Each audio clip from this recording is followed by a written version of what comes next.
Hidupku sudah berakhir, tak ada lagi yang harus aku lakukan. Sekarang, aku menghabiskan sisa-sisa umurku di dalam penjara. Aku mendapatkan hukuman penjara seumur hidup atas tuduhan pembunuhan. Tuduhan yang sampai sekarang mereka tak bisa membuktikannya. Aku ditempatkan di penjara yang katanya paling terisolasi dan paling kuat keamanannya. Penjara yang dikhususkan untuk kejahatan kelas berat. Hei, aku baru kena tuduhan atas sebuah pembunuhan tanpa bukti. Apakah itu bisa dikategorikan kelas berat? Kasus itu sudah bertahun-tahun lamanya dan hampir ditutup karena terbatasnya bukti dan saksi. Orang tua Piko tak terima dan terus memaksa pihak berwajib untuk terus melakukan penyelidikan. Aku dijadikannya tersangka tunggal karena aku yang paling dekat dengan Piko. Bertahun-tahun aku tak bisa dipidana karena tak ada bukti, hingga mereka menyewa seorang pengacara terkenal yang bisa menyeretku masuk ke dalam penjara ini. Tak main-main, penjara kelas berat inilah yang aku tempati.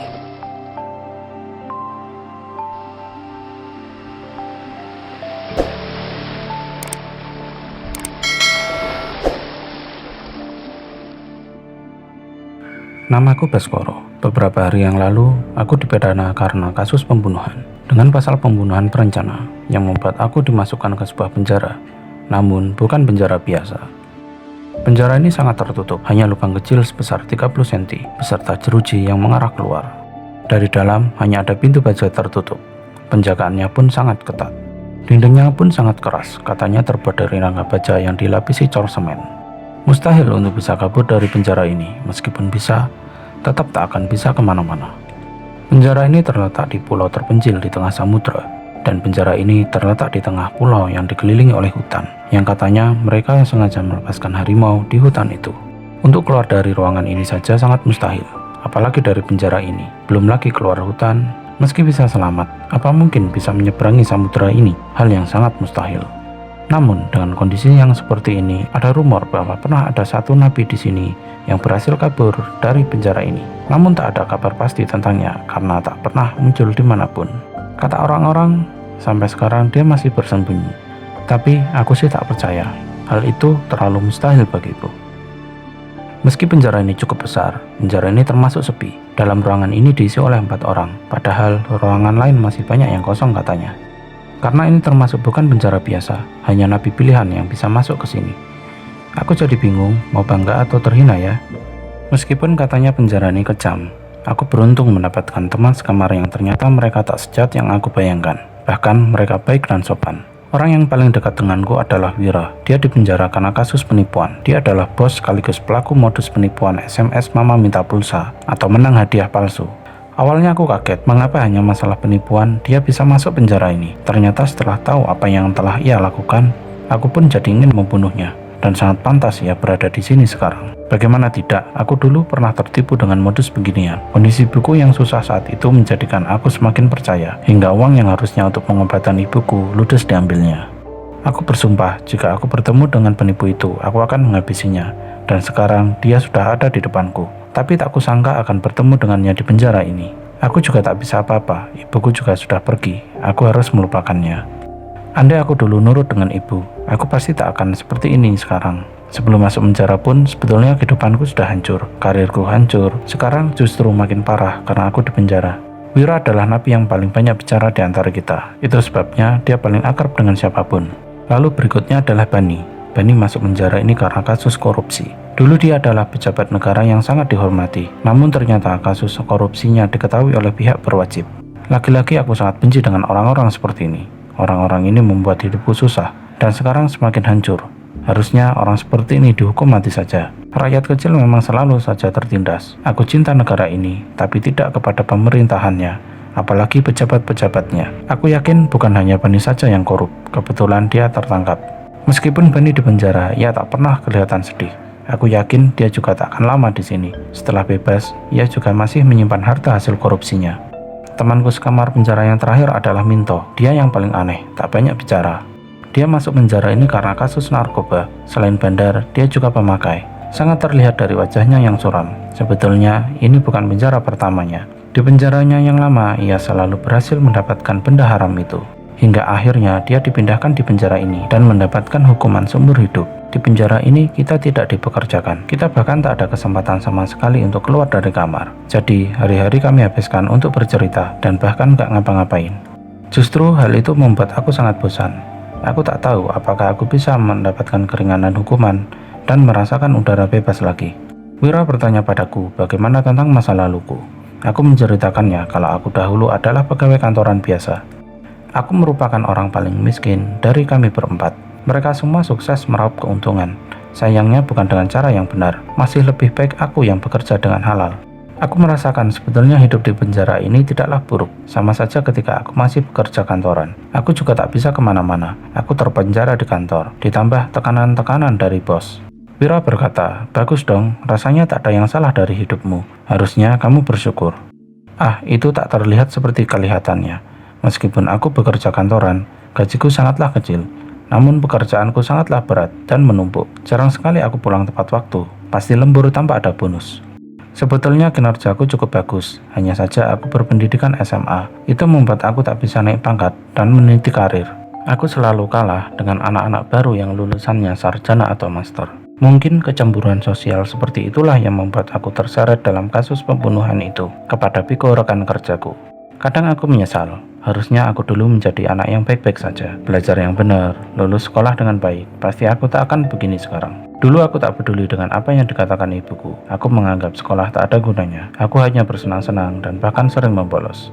Sekarang aku baru merasakan ternyata hidup sangat sulit. Aku tak bisa hanya mengandalkan kerja keras. Aku sungguh menyesal, sungguh menyesal.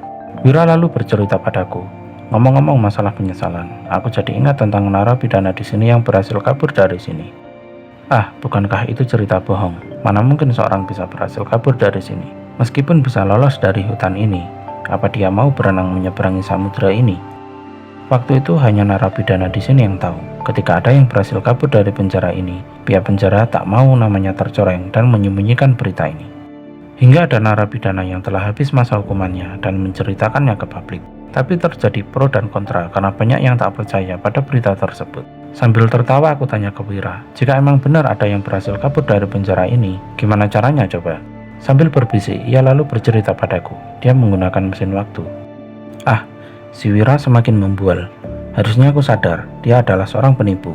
Harusnya kata-katanya tak pernah aku percaya. Mungkin kamu gak akan percaya, kecuali kalau kamu mau mencobanya dan merasakannya sendiri. Ya mana mungkinlah ada yang namanya mesin waktu. Lagi pula itu kan sebuah mesin. Bagaimana caranya membawa kemari? Jangankan masalah membawanya, mesin itu berfungsi saja, itu sudah jelas tak mungkin. Membicarakan seorang kabur dari penjara ini saja hal yang sangat mustahil. Ini membicarakan hal yang lebih mustahil lagi. Wira melanjutkan ceritanya. Mungkin kamu gak akan langsung percaya. Aku memang penipu, tapi aku berbohong karena ada tujuan. Tapi kalau sekedar bercerita, aku berkata apa adanya. Lagi pula apa untungnya bagiku membuatmu percayakan hal itu? Justru harusnya kamu berterima kasih karena aku mau menceritakan rahasia ini padamu. Aku tetap tak percaya, sungguh tak percaya. Tapi aku penasaran juga. Coba aku tanya bagaimana sistematisnya, bagaimana cara kerjanya. Kalau dia tak bisa menjawab, sudah jelas dia cuma membual. Wira lalu lanjut bercerita. Mesin ini bukan merupakan mesin yang nyata, tapi mesin spiritual. Kalau kamu ingin mencobanya, Minto bisa membantumu. Karena sebetulnya Minto memiliki ilmu supranatural.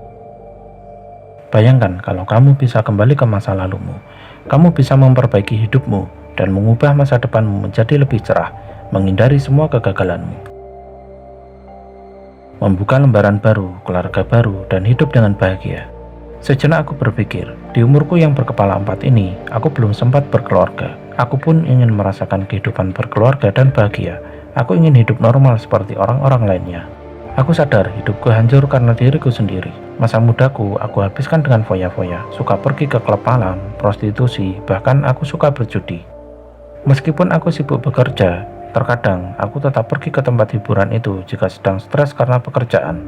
Mungkin dengan kembali ke masa lalu, aku bisa memulai hidup baru dengan benar dan normal. Lagi pula aku sudah tak punya harapan di sini. Keluar penjara pun aku tetap akan masuk penjara lainnya.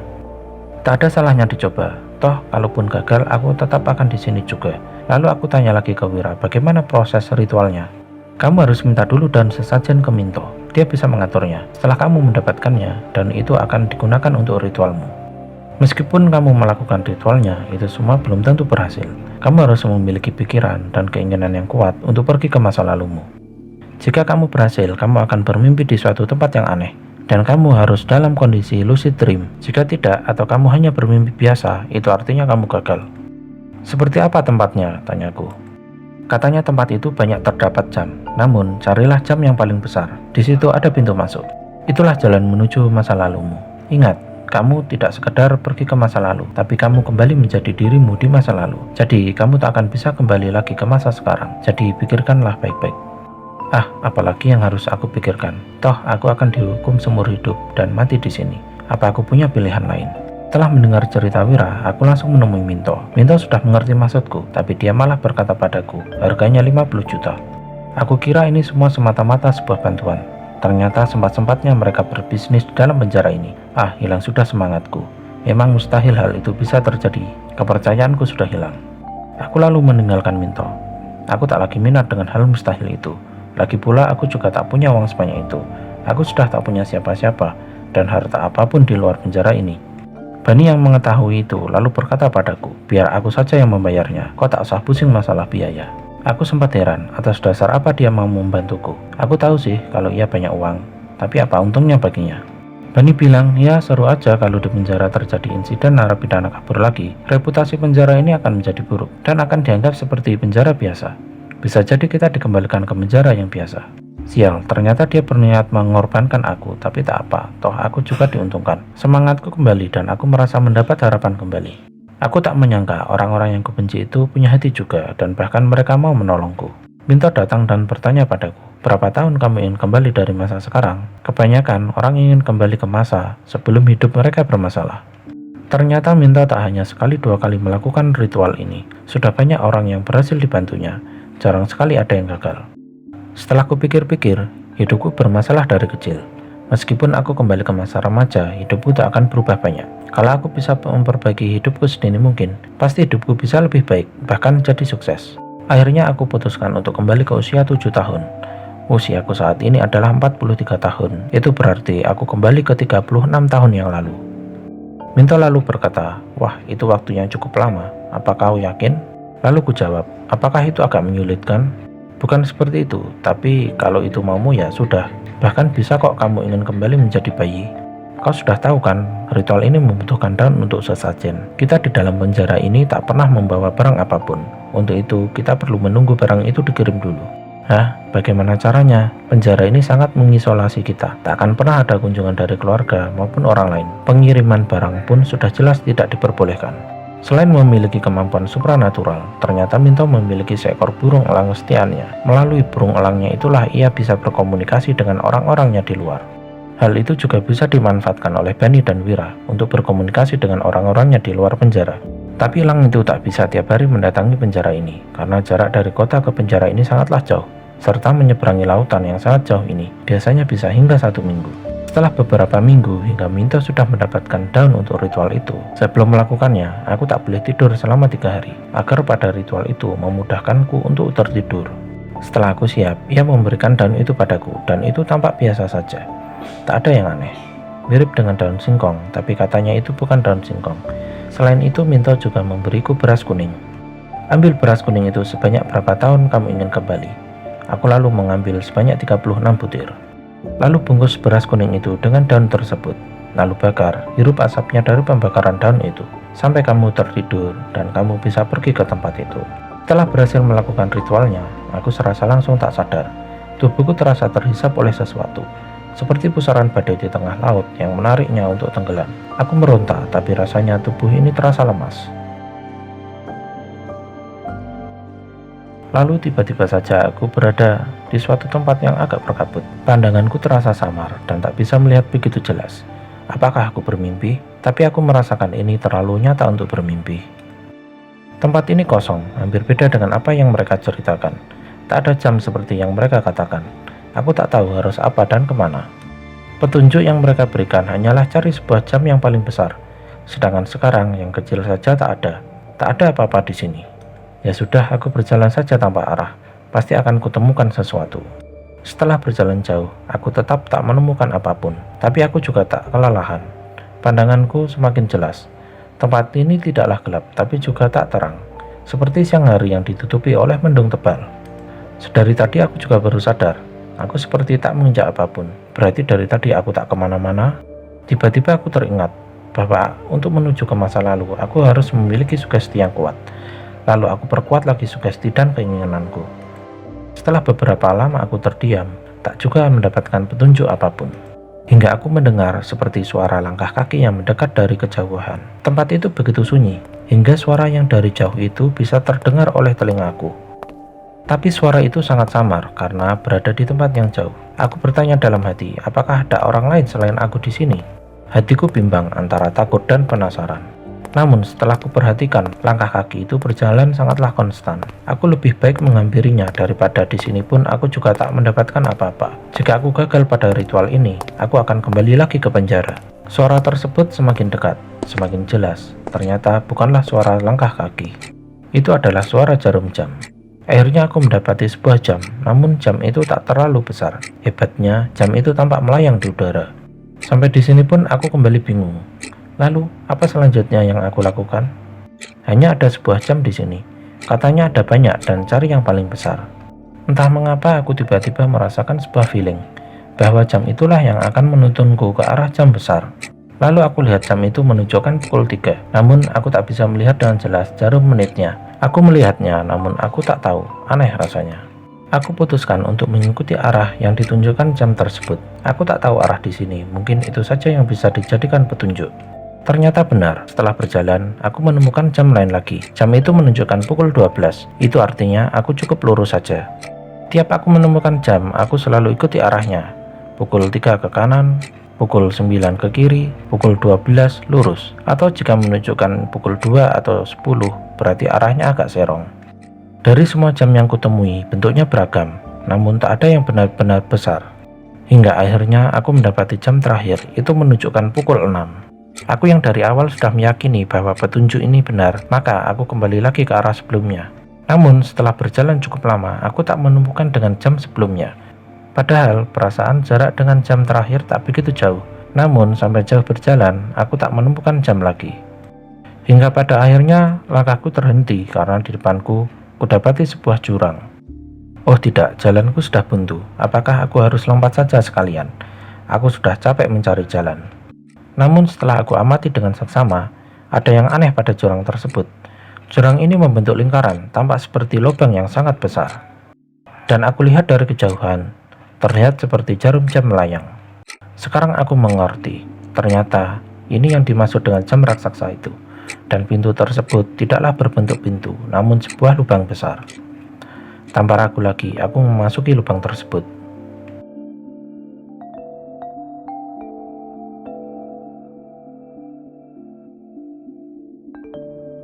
Ketika aku membuka mata, aku berada di tempat yang sepertinya tak asing. Aku melihat ibuku sedang memasak, dia tampak lebih muda. Aku segera lihat kaca, ternyata benar, aku kembali menjadi berusia 7 tahun lagi. Tubuhku terasa pendek dan ringan, senang sekali rasanya. Aku kembali menjadi anak-anak, hanya saja bedanya pikiranku sudah dewasa. Ibuku menghampiriku lalu mengajakku untuk mandi. Tiba-tiba saja bajuku dilepasnya.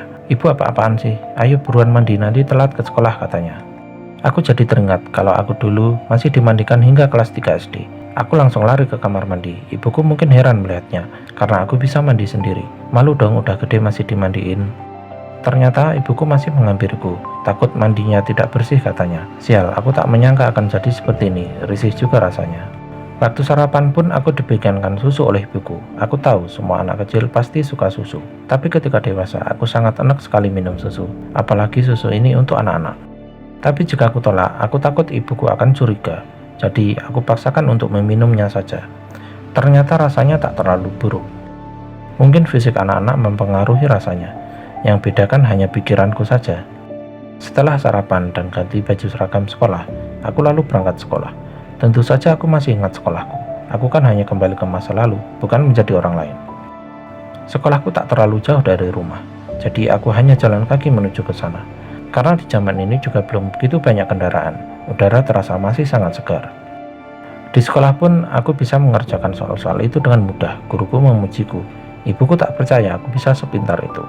Padahal kemarin aku masih belum memahami penjumlahan matematika sederhana. Di rumah, semua kebutuhanku telah diurusi oleh ibuku. Tak perlu susah payah memikirkan kebutuhan hidup. Tak perlu susah payah bekerja, memikirkan tagihan, cicilan, dan sebagainya. Tapi perasaan bahagia itu tak berlangsung lama. Meskipun aku seorang anak-anak, pikiran dan jiwaku tetaplah seorang pria dewasa berumur 43 tahun. Jiwa dan fisik seseorang haruslah berada pada usia yang sama. Baru beberapa hari, aku mulai tak menikmati kehidupan ini. Kebahagiaan itu terasa hampa. Ini berat kamu mengenang masa lalu yang indah. Ya, kenangan, itu hanya sekedar kenangan. Setelah kamu puas dengan masa lalumu, biasanya kamu akan kembali beraktivitas kehidupan semula, ke kehidupan masa kini. Sedangkan aku tetap berada di masa lalu. Ini nyata, bukan kenangan. Kemarin aku masih menikmati permainan anak kecil, seperti petak umpet, bermain kelereng, dan sebagainya. Tapi sekarang itu hal yang membosankan. Tak seharusnya orang dewasa bermain seperti ini. Aku kembali memikirkan masa depanku. Aku harus sabar, merubah hidupku sekarang untuk meraih kesuksesan atas dasar pengalaman pahit yang telah aku jalani di kehidupan sebelumnya. Harusnya di usiaku sekarang adalah masa bersenang-senang dan belajar di sekolah. Tapi aku sudah berpikir jauh, aku bisa menyiapkan diri dari sekarang. Di kehidupanku sebelumnya, banyak orang sukses hanya dari bermain YouTube, yaitu platform video yang akan membayar kreatornya melalui iklan. Banyak para kreator yang sukses dengan gaji bulanan bisa mencapai miliaran. Namun, banyak pemain baru yang tak bisa sukses pemain lama. Padahal video-video pemain lama hanyalah video-video tak berfaedah. Bahkan, hanya video sampah, pamer harta, dan video tak penting lainnya. Para kreator baru banyak membuat sesuatu yang berkualitas, tetap saja tak seramai dan sesukses kreator lama. Di masa itu aku juga sudah membuatnya, namun karena aku pemain baru dan meski aku membuat konten sebagus mungkin, tetap saja kalah dengan kreator yang sudah besar itu. Memang sudah terlambat ketika aku baru membuat YouTube di saat semua orang juga berlomba-lomba membuatnya. Harusnya aku sudah membuatnya saat semua orang belum banyak yang tahu. Itulah yang menjadi kesempatanku untuk memperbaiki hidupku yang dulu telah hancur. Hari demi hari aku lewati, namun tak seperti bayanganku. Setelah aku rasakan, kenangan-kenangan indah yang aku anggap menyenangkan ini ternyata hanyalah ilusi. Tak ada yang menarik pada zaman ini. Meskipun semua barang harganya murah, aku juga tak mampu membelinya. Orang tuaku hanyalah orang biasa. Belum ada internet pada zaman ini, aku juga tak bisa memulai karirku. Makanan-makanan pada zaman ini juga membosankan, hanya itu-itu saja. Hiburan-hiburan yang menyenangkanku melepas stres, tak ada semuanya pada zaman ini. Bahkan, belum ada seorang pun yang memiliki handphone. Handphone hanya dimiliki oleh orang super kaya atau pebisnis. Televisi di rumah juga masih kuno dan hitam putih. Acaranya pun sangat membosankan, membuat mataku sakit saja melihatnya. Aku heran mengapa orang-orang menyukainya. Baiklah, aku harus bersabar. Ini semua adalah keputusanku. Aku masih bisa menunggu beberapa tahun lagi, hingga teknologi sudah berkembang, internet sudah ada, aku bisa memulai saat itu tiba. Paling tidak, saat aku sudah remaja atau masa-masa SMA, aku akan berjaya pada usia muda. Aku pasti bisa menjadi sukses. Hari demi hari aku lewati. Ternyata ada sesuatu yang tak kusadari sebelumnya. Meskipun kita semua tahu bahwa waktu pada usia muda berjalan lebih lambat dibandingkan dengan waktu usia dewasa. Ini bukan ilusi. Otak anak-anak berjalan lebih lambat dari orang dewasa. Itulah penyebab waktu terasa sangat lambat sekali. Aku baru saja menjalani beberapa minggu di masa lalu ini, tapi sudah terasa seperti berbulan-bulan. Selain itu, harusnya fisik anak-anak tak memerlukan kebutuhan biologis, tapi aku memiliki pemikiran dewasa. Kebutuhan biologis pada pikiran mempengaruhi fisikku juga. Ini bisa membuatku puber lebih cepat. Aku sama sekali tak menyangka hal ini. Bagaimana aku bisa menyalurkannya? Ini semua tak akan mungkin. Di sekolah aku memiliki teman bernama dia. Hingga SMA dia tetap satu sekolah denganku. Bahkan dulu aku suka dengannya, namun dia menolakku untuk jadi pacarnya. Bukan, aku tak berniat untuk mendekatinya sekarang dan berharap hasilnya akan beda. Aku bukan seorang pedofil. Lagi pula dia waktu SD hanyalah anak ingusan. Aku tetap tertarik pada wanita yang cukup umur atau tante-tante. Tapi dengan fisikku yang masih anak-anak, ini gak mungkin kan aku bercinta dengan wanita. Hasrat yang tak bisa aku lampiaskan ini membuatku gila. Harusnya aku cukup kembali ke masa SMA saja. Pasti tak akan seperti ini jadinya. 3 tahun berlalu, hidup sebagai anak-anak harusnya merasakan kebahagiaan. Justru aku rasakan sebagai penyiksaan. Aku tak mungkin cocok berkomunikasi dengan anak-anak. Mereka tak tahu apa-apa, konyol rasanya. Itulah mengapa aku lebih suka menyendiri dan tak memiliki teman. Hari-hari aku jalani kehidupan bersekolah. Bayangkan saja, pria berusia 43 tahun berada bersama dengan anak-anak SD, belajar dengan pembelajaran yang membosankan. Ini bahkan lebih buruk rasanya dibandingkan di penjara. Awalnya aku semangat menjadi anak yang jenius, selalu ranking 1. Ternyata itu tak menyenangkan. Aku hanya mengalahkan anak-anak SD. Tak ada kepuasan batin. Aku tak pernah mendengarkan guru waktu mengajar. Sudah jelas itu sia-sia. Aku tak perlu belajar untuk menjawab soal-soal tak berarti ini. Waktu 3 tahun yang telah aku alami terasa 10 tahun bagiku. Kalau aku bisa menyerah, lebih baik aku menyerah saja. Tapi tak ada yang bisa aku lakukan selain menunggu. Menunggu saat itu tiba, aku hanya perlu bersabar dan menjalani hidup dengan tenang dan menghindari masalah. Aku tak berharap muluk-muluk. Hingga suatu saat guruku memperhatikan ada yang aneh denganku. Seusai pelajaran sekolah, aku dipanggil ke kantor. Di sana aku dinasihati. Di matanya aku tetap anak-anak yang perlu dibimbing. Namun, di mataku, dia hanyalah seorang guru SD yang usianya lebih muda dariku. Buat apa aku mendengarkan kata-katanya? Bahkan pengalaman hidupnya tak ada apa-apanya dibandingkan denganku. Tak ada sedikit pun dari ceramahnya yang aku dengarkan. Mataku tertuju akan benda yang dibawanya. Dia membawa rokok di sakunya. Ya, mungkin itu yang kubutuhkan. Itu akan membuatku sedikit lebih tenang. Sepulang sekolah, aku mencari tempat yang sepi, menyalakan rokok yang kucuri dari guruku. Ternyata rasanya berbeda. Mungkin rokok zaman dulu tak seenak rokok di masa mendatang, atau karena fisikku yang masih anak-anak. Namun, pikiranku menikmatinya. Hari-hari berikutnya, aku selalu merokok dengan sembunyi-sembunyi. Biasanya tak perlu seperti ini. Ini semua karena aku masih anak-anak. Semenjak itu aku jadi sadar satu hal, bahwa sekalipun aku bisa kembali ke masa lalu, aku tak bisa memperbaiki hidupku, justru malah semakin parah. Bagaimana tidak, di kehidupanku sebelumnya, aku baru berani mulai merokok di masa SMA. Aku jadi salah pergaulan, dan masa mudaku aku habiskan dengan foya-foya. Sedangkan sekarang, aku masih SD saja sudah merokok. Aku sudah tak memiliki niat untuk memperbaiki hidupku. Di usiaku yang masih 10 tahun ini, tak ada yang bisa aku lakukan. Ini adalah kenyataan pahit yang sangat menyedihkan. Mungkin sudah takdirku hidup seperti ini. Meskipun diberi kesempatan untuk kembali pun, aku akan tetap menjadi aku. Padahal jika aku mau sabar, 8 atau 10 tahun lagi, keadaan mungkin akan membaik. Di masa itu, teknologi sudah membaik dan mulai banyak hiburan di mana-mana. Tapi apakah aku sanggup menunggu selama itu? Merasakan 3 tahun ini saja, sungguh terasa seperti 12 tahun.